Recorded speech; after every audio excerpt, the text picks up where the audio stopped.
마가복음 13장 3절로 13절. 이 말씀 교독할 때 하나님의 음성을 듣기를 원합니다. 예수께서 감람산에서 성전을 마주대하여 앉으셨을 때에 베드로와 야고보와 요한과 안드레가 조용히 묻되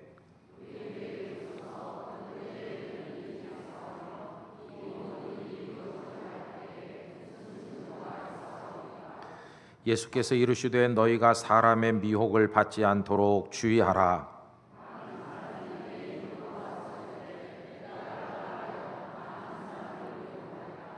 난리와 난리의 소문을 들을 때에 두려워하지 말라. 이런 일이 있어야 하되 아직 끝은 아니니라.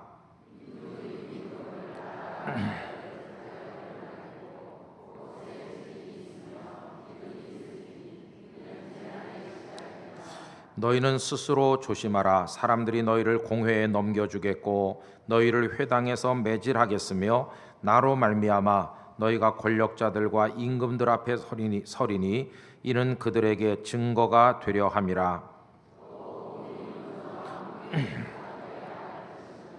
사람들이 너희를 끌어다가 넘겨줄 때에 무슨 말을 할까 미리 염려하지 말고 무엇이든지 그때에 너희에게 주시는 그 말을 하라. 말하는 이는 너희가 아니요 성령이시니라.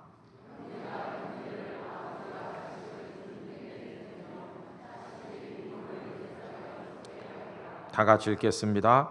또 너희가 내 이름으로 말미암아 모든 사람에게 미움을 받을 것이나 끝까지 견디는 자는 구원을 받으리라. 아멘. 하나님의 평화가 오늘 우리와 이 땅에 함께 하시기를 간절히 기원합니다. 오늘 말씀을 평화의 인사로 시작하게 되는 이유는 지나간 주간 동안에 이 땅에 극심한 평화에 대한 위협이 있었고 지금도 계속되고 있기 때문입니다. 새삼스럽게 평화가 얼마나 소중한 것인가 하는 것을 다시 한번 느끼고 있습니다. 목함 지뢰 도발로 우리 병사들이 부상을 입었고 또 우리는 그에 대한 대응으로 확성기를 통한 대북 방송을 시작하였습니다. 그들은 지난 20일 곡사총을 쏘기도 하고 혹은 또 포를 발포하면서 우리에게 위협을 가했고 우리도 대응 사격을 함으로써 전군이 무장한 채 대치하는 비상 상태에 지금 돌입해 있는 상황에 있습니다. 여러분, 그들이 대북 방송에 대해서 이런 신경질적인 반응을 보인다는 것은 그들의 체제가 얼마나 불안한지를 스스로 인정하는 모양이라고 생각이 듭니다. 정보가 완전히 차단된 그들이기 때문에 외부로부터 새로운 소식이 전달됐을 때 백성들과 군인들이 동요하여 그 체제가 무너질 것을 우려하는 증거가 아니겠습니까? 어떤 분들은 대한민국 사회가 너무 복잡하다고 비판하는 사람들이 있습니다. 사람 사는 곳에는 어디나 문제가 다 있게 마련인 것입니다. 우리 사회에도 사회적 갈등들이 얼마나 많고 대립이 심한지 많은 문제들을 안고 있는 게 사실입니다. 그러나 객관적으로 비교해 볼 때 우리 사회의 문제가 아무리 많다 해도 북한 사람들의 체제보다는 천배 만배 우월하고 견고한 체계 위에서 그런 체제 위에서 우리가 살아가고 있다고 믿습니다. 다른 건 다 빼놓는다고 할지라도 이처럼 우리가 모여 앉아서 하늘의 하나님을 마음껏 찬송하고 예배할 수 있는 신앙의 자유를 가졌다는 이 한 가지만으로도 우리가 월등히 우월한 곳에 살아가고 있는 것입니다. 여러분, 대한민국을 아끼고 사랑하고 위하여 기도하시기를 바랍니다.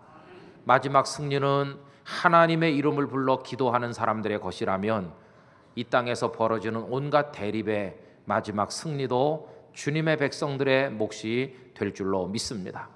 어수속히 위협을 점증시키고 불안을 야기하는 어둠의 정부는 무너지고 하나님께서 이 땅에 평화를 내려주시기만을 간절히 기도할 따름인 것입니다.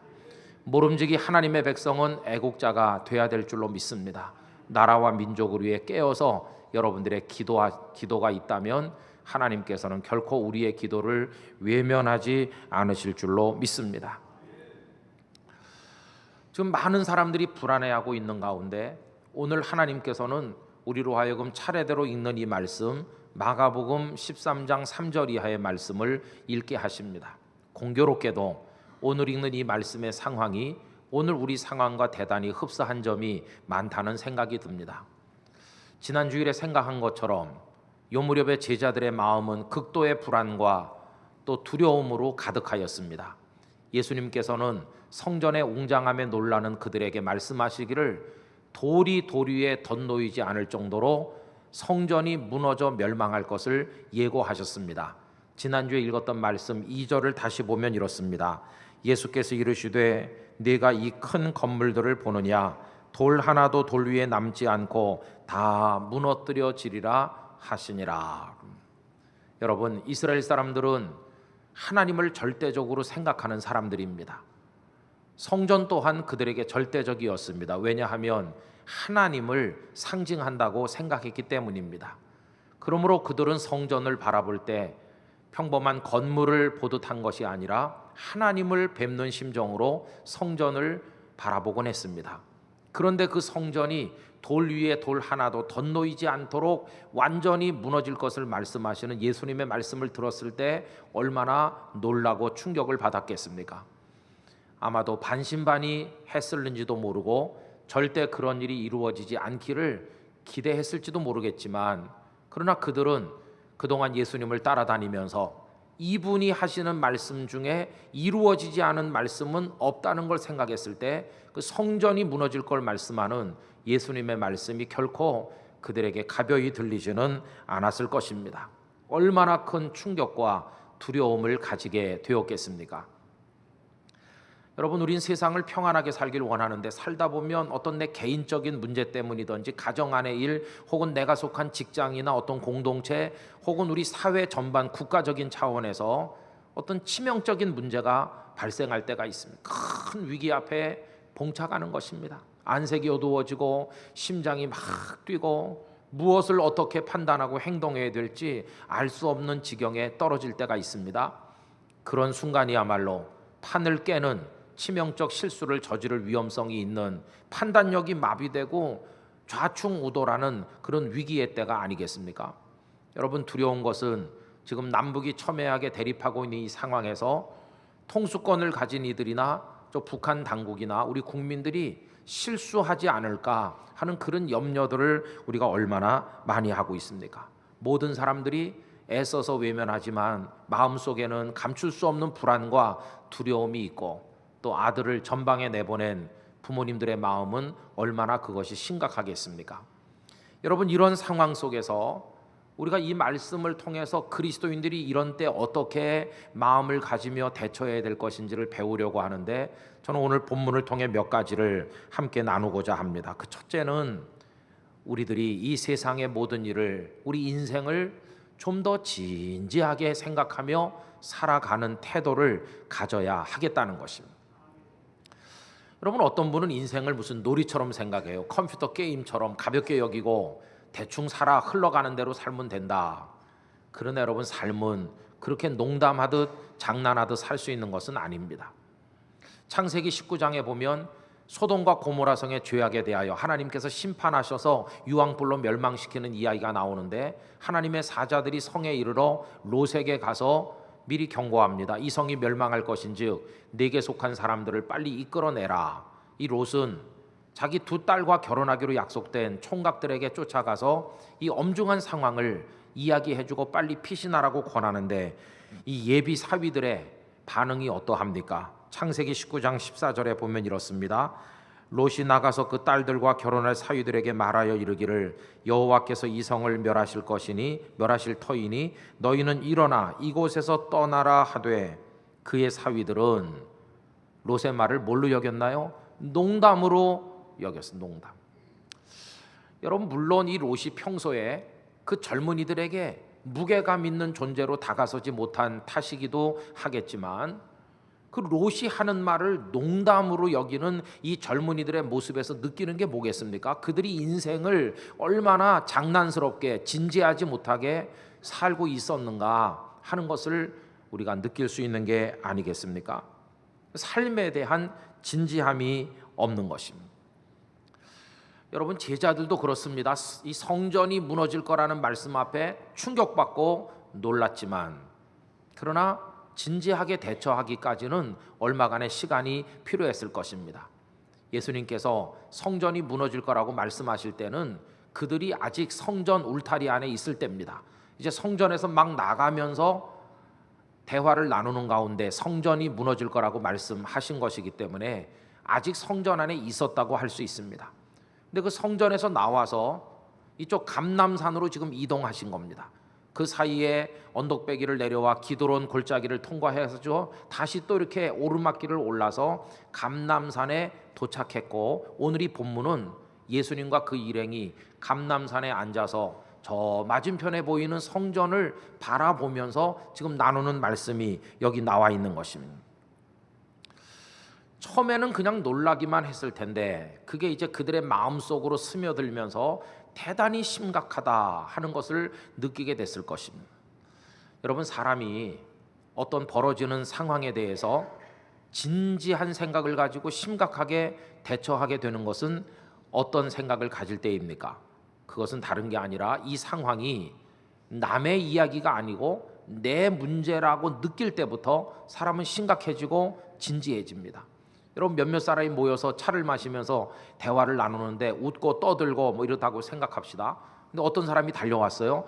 여보시오, 큰일 났어요. 지금 아프리카에서 폭탄이 터져서 수백 명이 죽었대요. 그러면 사람들이 다 대화를 중단하고 깜짝 놀라서, 아, 그렇습니까? 참, 세상에 왜 그런 일이 있지? 어느 나라랍니까? 뭐 이러면서 반응을 보일 겁니다. 그러나 5분 더 지나기 전에 그들은 원래의 대화로 돌아가서 아까처럼 웃고 떠들 것입니다. 그냥 별거 아닌 것처럼 심각하게 진지하게 여기지 않아요. 왜 그렇습니까? 내 문제가 아니라고 생각하기 때문이에요.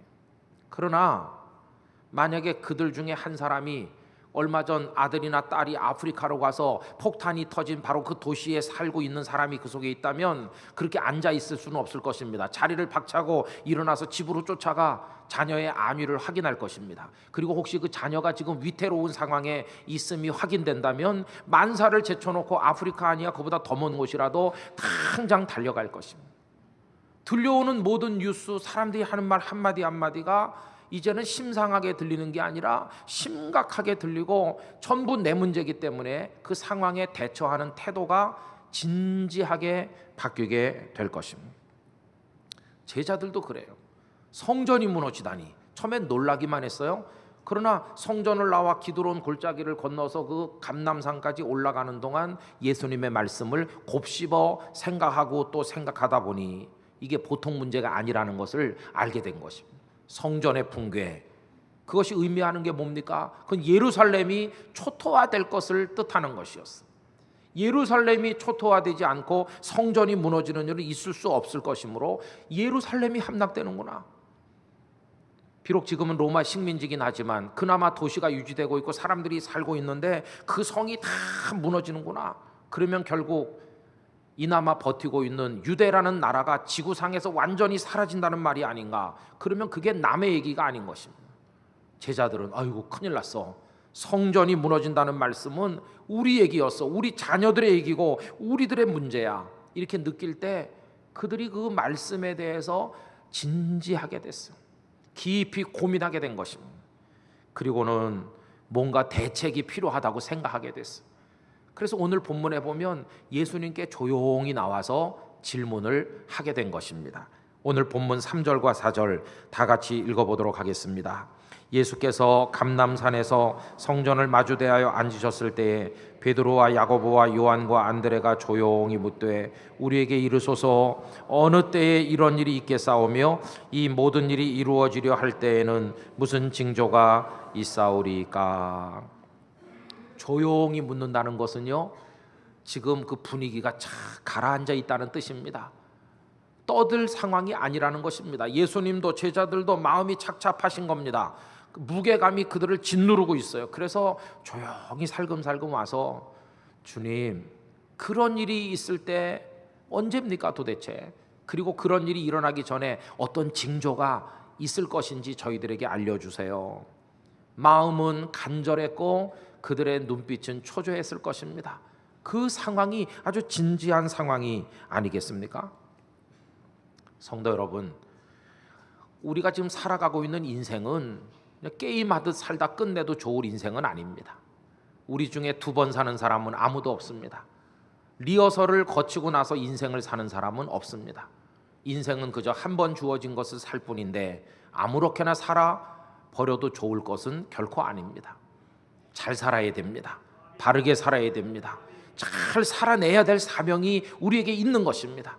그런데 지금 우리 눈앞에 이 삶을 위협하는 많은 문제들이 정치, 경제, 사회적인, 군사적인, 영적인 상황들이 지금 전개되고 있는데 이거를 어떻게 남의 이야기 바라보듯 바라볼 수 있겠습니까? 이 모든 게 나랑 상관이 있는 것이고 내 문제고, 그러니 심각하고, 그러니 이 모든 것 하나하나에 대해서 진지하게 생각할 수밖에 없다는 것입니다.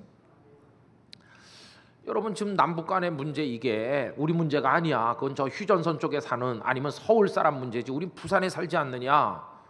부산서도 우리는 조금 더 안전한 남쪽에 있는 섬 영도에 살지 않냐. 여러분, 육지에 사는 분은 빨리 영도로 이사 오셔야 돼요. 그다음에 영도 사는 사람들이 남항동 사람보다 동삼동 저 끝, 저 하리, 태종대가 조금 더 안전합니까? 여러분, 이제 그런 문제가 아니에요. 지금 이 벌어지는 상황은 정말 진지하게 우리가 생각하며 눈물로 기도하지 않으면 안 될 우리들의 문제인 것이. 세월호가 가라앉아서 수백 명이 죽었어. 그 사람들 문제지 뭐. 아닙니다. 그 후유증으로 온 나라가 고통받고 아직도 끝나지 않았고, 안전 불감증으로 또 다른 사건이 계속 일어나 사람들이 사상될 때 거기 내 자신이 포함되든지 내 자식들이, 가족이 포함된다면 이게 남의 문제이겠습니까? 아닌 것입니다. 다 내 문제니까 심각한 것입니다. 신천지가 뭐 사람들을 미혹해가지고 끌고 간다더라. 그 어리석은 사람들이 넘어가는 거지. 그렇습니까? 아닙니다. 이로 인해서 한국 교계 영적인 세계가 얼마나 혼탁해지고 있는지 남의 문제가 아니에요. 저도 우리 아이들을 여기저기 대학 보낸다고 타지로 보내면서 제일 걱정됐던 게 그거였습니다. 얘네들이 목사 아들, 딸이 가 있다가 이상한 성경 공부에 가서 홀딱 넘어가면 그 김 목사 아들이 뭐 신천지에 빠졌다면서. 남의 문제가 아닌 것이. 여러분, 이 모든 벌어지는 게 내 문제인 줄 안다면 우리는 하나하나에 대해서 진지한 것이, 삶은 진지한 태도로 살아야 될 줄로 믿습니다. 오늘 우리 여기 예배 나온 거 주일이니까 뭐 당연히 가는 거지. 남 가니까 나도 가는 거고, 엄마 가니까 뭐 나도 가는 거고, 그렇게 왔다 갈 수 있지만 진지하게 생각하면, 하나님, 오늘 저 여기 왔어요. 여기 찾아오는 이 과정이, 운전하고 걸어오는 과정이 하나하나 다 의미가 있는 것이. 많은 사람들이 나름대로 자기들의 신을 예배하지만 나는 왜 여호와 하나님 그분 외에는 예배할 수 없는지, 나는 몸이 아프고 힘들어도 왜 와서 여기서 눈물을 흘릴 수밖에 없는지, 왜 나는 하나님을 놓을 수가 없는지, 아무리 힘들지만 이 일을 왜 포기할 수 없는지, 그 사람은 나를 몰라주는데 나는 왜 그를 위해 기도하고 여전히 사랑할 수밖에 없는지, 나의 모든 삶의 문제 하나하나가 그냥 두리뭉실 넘어갈 것이 아니라 하나님 앞에 묻고 대답을 찾고 또 추구하고 그래야 될 진지한 문제라고 하는 것입니다. 삶을 진지하게 살면요, 여러분, 영혼의 안테나가 아주 성능이 좋아지고 영적으로 예민한 감정을 가지게 돼요. 삶을 진지하게, 모든 일을 귀하게 여기는 사람은요, 길가에 펴 있는 꽃 한 송이에서도 하나님의 솜씨를 보고 싱그러운 감동을 느낄 수 있어요. 하루 세끼 먹는 밥, 365일 먹는 밥이지만 밥 한 그릇을 놓고 그 속에서 하나님의 사랑을 짠하게 느낄 수 있습니다. 내 안에 아직 생명이 약동하고 있음을 느낄 때 얼마나 감사하게 되는 것입니까? 삶을 진지하게 살면 사소한 모든 게 다 의미가 있고 가치가 있는 것이. 저는 가끔 목양실에 10시, 11시까지 앉아있을 때가 있는데요, 앉아있으면 바깥이 점점 어두워지다 캄캄해지고 시계를 보면 벌써 10시가 됐구나, 11시가 됐구나, 가서 자고 새벽기도 와야 될 텐데 거기 왜 앉아있나 내가? 나는 목사이기 때문에 준비할 게 있고, 그럼 내가 왜 목사가 됐을까? 목사는 어떻게 살아야 되는 것일까? 앞으로 난 어떻게 해야 될까? 이런 걸 생각하면 저 자신을 재발견하면서 하나님께서 제게 주신 은혜, 앞으로 베푸실 은혜, 내가 해야 될 모든 일들이 다 생각나면서 하나님과 저 사이의 관계 속에서 저라는 존재를 다시 한번 깨닫고 하나님 앞에 감사의 기도를 올리게 되는 것입니다. 진지하게 생각하면 그래요. 또 삶을 진지하게 사는 사람은 잘 살아보려고 노력하기 때문에, 아무렇게나 살지 않기 때문에 모든 문제에 대해서 민감합니다.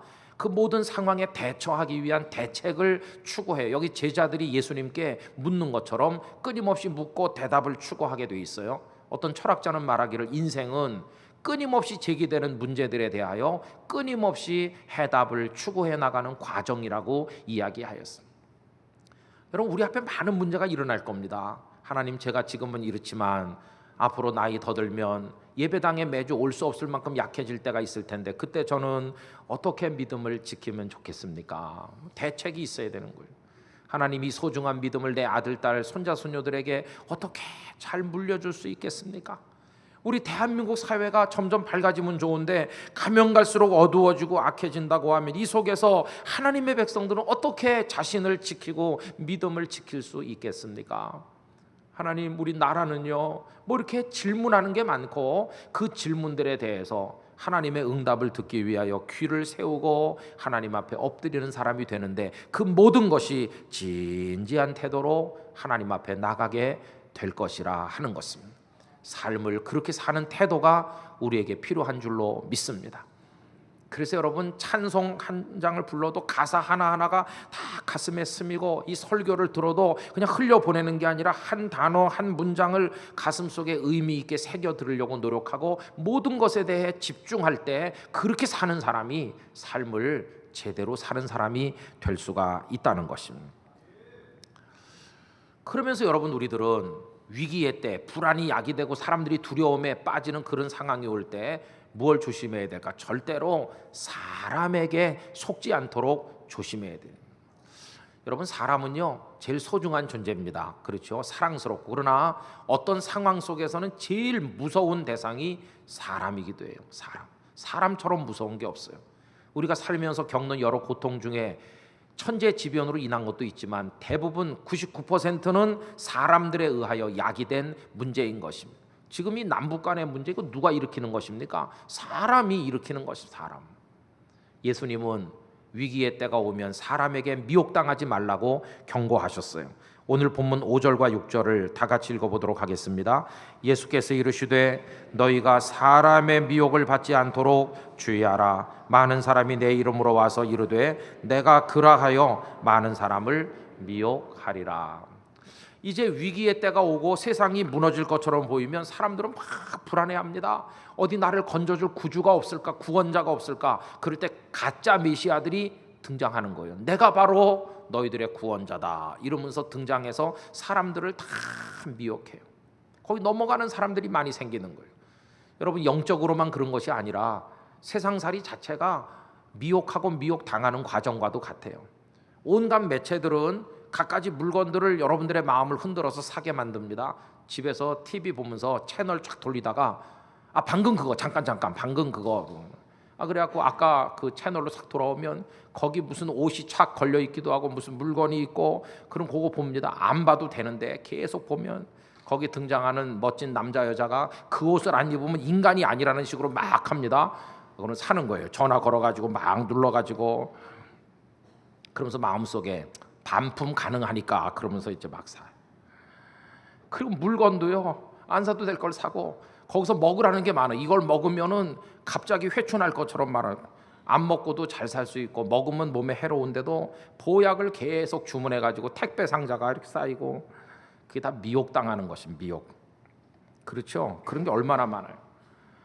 여러분, 정치적인 그 감정에 넘어가는 것도 무서운 겁니다. 히틀러가 게르만 민족 감정을 교묘하게 이용해서 순진한 독일 사람을 다 속여 넘긴 겁니다. 그래서 자기들도 망하고 유태인과 유럽 사람 2천만 명이나 죽이는 악을 자행했지. 광기에 사로잡히도록 사람들을 미혹하는 거예요.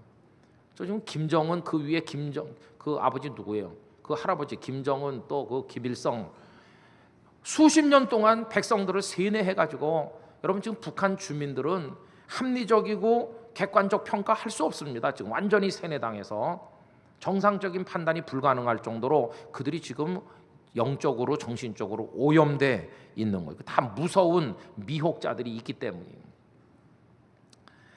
그런데 이렇게 미혹하는 사람만 있으면 다행인데 문제는요, 미혹 당하는 사람이 또 많다는 거예요. 그 옆에 사람이 보면 말도 안 되는 얘기인데 그 당사자는 거기 쏙 빠져들어가요. 참 답답한 일이죠. 어린 애가 봐도 틀린 말인데도 이 사람은 그걸 철석같이 믿어요. 미혹 당하는 사람, 영이 어두워지면 판단력이 완전히 마비가 되는 거예요. 여러분, 미혹당하지 않으려면 어떻게 하면 될까요? 미혹당하지 않으려면 바깥으로 빠져나와서 멀찌감치 가서 좀 객관적으로 그걸 바라봐야 돼요. 오늘 지금 예수님과 제자들이 어디 계십니까? 감람산 위에 앉아서 성전을 마주 대하여 바라보고 있는 상황이, 이게 참 중요합니다. 성전이 무너질 거다 했을 때 제자들은 성전을 어떻게 느꼈나요? 웅장한 성전, 막 대단한 성전, 깜짝 놀랐잖아요. 성전이 엄청나니까. 그때는 성전 안에 있었어요. 안에서 보는 성전은 대단해 보이는 거예요. 정말 영원할 것 같이 보였어요. 무너지지 않을 성전이에요, 안에서 보면. 그런데 기드론 골짜기를 통과해 감람산에 올라가서 먼 데서 먼 데서 보니까 그렇게 웅장해 보이던 성전이 조그맣게 보이고, 무너뜨릴 자가 없을 것처럼 보이던 그 큰 성전이 먼 데서 객관적으로 보니 얼마 후에 돌 위에 돌 하나가 덧놓이지 않고 무너질 측은한 성전으로 보일 때 더 이상 성전에 미혹당하지 않게 되는 것이, 객관적으로 성전을 볼 수 있는 것이. 여러분, 미혹당하는 사람 다 그 속에 있기 때문에 미혹당하는 것입니다. 멀리 나와야 돼. 멀리 뚝 떨어져 나와서 다시 보면 내 마음을 흔들었던 게 결국 저거였어. 저렇게 형편없는 것에 그동안 내 마음이 흔들렸나? 이렇게 판단할 수 있어요. 나는 좋아서 따라다니는데 그 여자는 나를 멀리할 때 여러분도 멀리 서서 다시 보시면 별거 아니구나 이렇게 생각하면 속지 않을 수 있어요. 다 그래요, 세상 모든 일이. 그래서 시편 1편 1절은 뭐라고 말합니까? 복 있는 사람, 속지 않는 사람인데, 속지 않기 위해서 어떻게 합니까? 악인들의 꾀를 따르지 않고 죄인들의 길에 서지도 않고 오만한 자들이 앉는 자리에 끼어 앉지 않는 거예요. 거기 같이 끼어 앉으면 다 넘어가게 돼 있어요. 멀리 나와서 바라보는 것이. 여러분, 미혹당하지 않으시기를 바랍니다. 예수님이 경고하시는 게 그거예요. 그러면서 위기가 점점 커지고 불안감이 점점 커지고 금방 세상이 끝이 올 것처럼 보이는 상황이 올수록 이제 마지막으로 우리 하나님의 백성들이 해야 될 게 뭘까?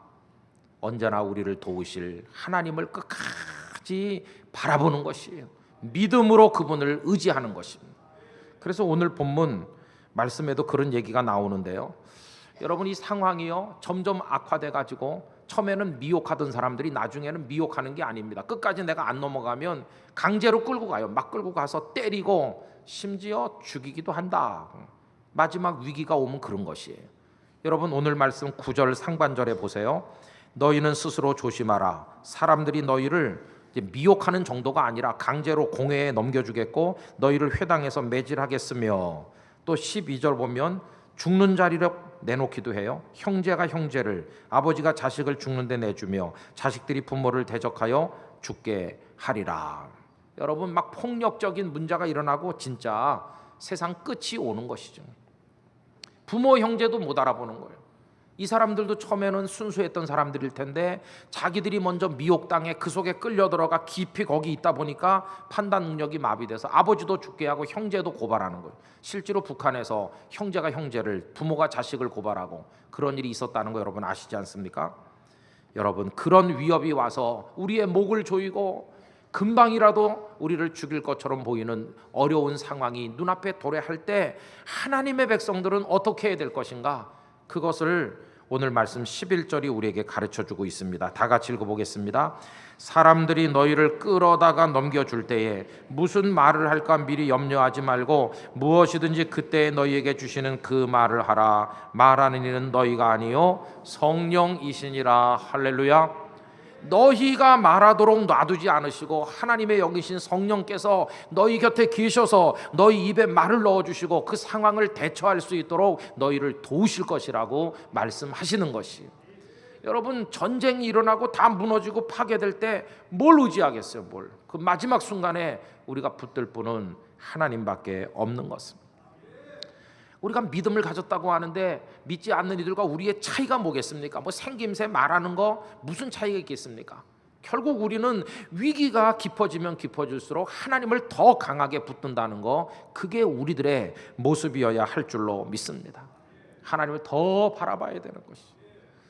여러분, 다니엘의 세 친구가 풀무불에 들어가 죽는 겁니다. 그런데 하나님께서는요, 그 풀무불 속에 그들과 같이 계셨어요. 세 사람이 들어갔는데 바깥에서 왕이 보니 4명이 있는 거로 보였고, 네 번째 사람은 신들의 아들과 같이 보인다. 다니엘서 3장 24절 25절 읽어보겠습니다. 그때 느부갓네살 왕이 놀라 급히 일어나서 모사들에게 물어 이르되 우리가 결박하여 불 가운데 던진 자는 세 사람이 아니었느냐 하니, 그들이 왕에게 대답하여 이르되 왕이여 올소이다 하더라. 왕이 또 말하여 이르되 내가 보니 결박되지 아니한 4사람이 불 가운데로 다니는데 상하지도 아니하였고 그 넷째의 모양은 신들의 아들과 같도다 하고. 여러분, 신들의 아들과 같이 보였던 네 번째 그분, 바로 그들과 같이 계신 주님이셨습니다. 이번엔 다니엘이 사자굴에 들어갈 때 다리오 왕이 와서 그 아침에 부를 때 다니엘이 말하는 내용을 들어보십시오. 다니엘서 6장 22절 다 같이 읽어보겠습니다.